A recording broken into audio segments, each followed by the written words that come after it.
All right, fam, it's Lex. Listen, we have to talk about something. You and me. We got to talk about something.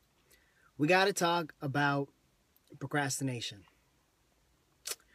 So I was listening to a guy who's one of my favorite sports commentators, and he was saying that basically by the time that people get to, 23, 24, you know who they are. Like, they're always going to be pretty consistent with who they are at that point. And I was thinking, I don't know. I don't think so. I think that if you don't have a willingness to change, you definitely 100% are going to be pretty consistent. But nothing is permanent. Okay? You have the ability, the capacity within your own mental and emotional ecosystem to change anything. To change anything about yourself. And that's a gift that we oftentimes put aside.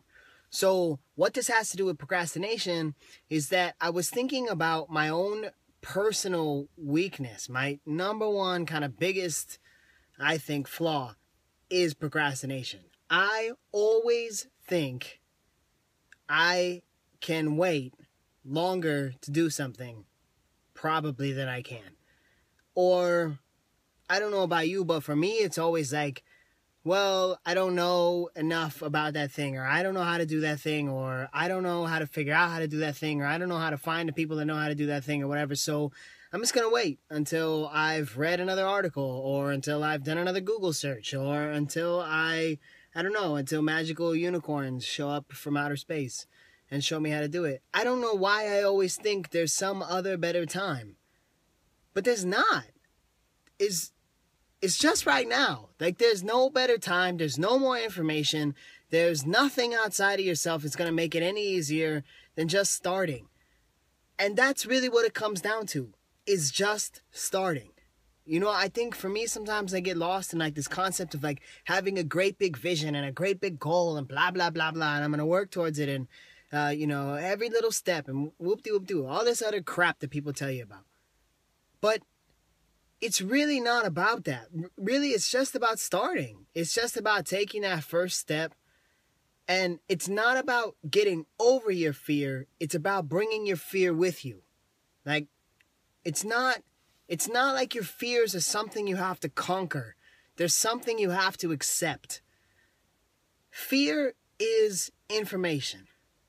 It's just letting you know that you're about to do something you haven't done before, and here's all the ways this could go terribly wrong. When that fear shows up, you just say, hey, thanks, we're going to go do it anyway, and it'd be real helpful if you could just come along instead of getting in my way. That's really it. It's nothing, there's no fancy tricks. I mean, not to go screw up everybody's industry, making money off you with this next workshop and this next video and this next seminar, but it's really that simple. You have to bring that fear along with you. Hey, thanks for looking out for me. We're going to go do it anyway. And then you put one foot down, and then you put the next foot down. I'll tell you why I started making these ridiculous videos in my car. Because I wanted to do something. I wanted to be able to speak and be able to live off of my own talent, my own word, my own whatever. But I never thought I'd find a platform to do it. Well, I'm not going to be on a pulpit, or I'm not going to be, a lecturer in a classroom, blah, blah, blah, blah, blah. So I just started. I just stuck my camera phone on to this little holder in my car, felt like a goober, and did it anyway. Because fear is just information. Maybe it is a little dumb. But when you get over that part, then you get into the heart of what you're doing. And it's in the doing that stuff becomes clarified. It's in doing it that you finally figure out what the next step is and what the next step is. I'm the kind of person who wants a plan. Life doesn't care whether or not I want a plan. It's going to keep moving. And I have to adapt to that. I can't put it off till tomorrow and put it off till tomorrow and put it off till tomorrow. And I'm going to tell you why. Because there's no information outside of myself. There is nothing that I can go search, find, read, look at, talk to that's gonna give me the permission that I need to bring my fear with me and do it anyway. I don't know about you, but I'm ready to live my life today, not tomorrow. All right, let's get it. Get moving. Get growing. Let's go.